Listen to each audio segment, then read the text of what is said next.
यहाँ पर वक्फ कैसे किया जाएगा। देखें एंड पर या है, या के नीचे ज़ेर है। अगर आप यहाँ पर वक्फ करते हैं, या के नीचे ज़ेर को आपने नहीं पढ़ना, लेकिन जब आप वक्फ करेंगे या की आवाज़ को हल्का सा आपने ज़ाहिर करना है। अब कैसे वक्फ होगा, बिलवाही, बिलवाही, इस तरह से या के ऊपर वक्फ किया जाता है। एक बात हमेशा याद रहे कि या के नीचे ज़ेर को भी नहीं पढ़ना और या के ऊपर आपने कलकला भी नहीं करना।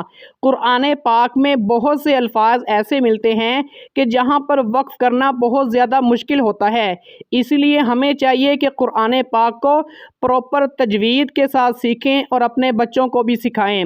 अब आप मुझे ये बताएं कि यहाँ पर आप सीन पढ़ेंगे या स्वाद पढ़ेंगे।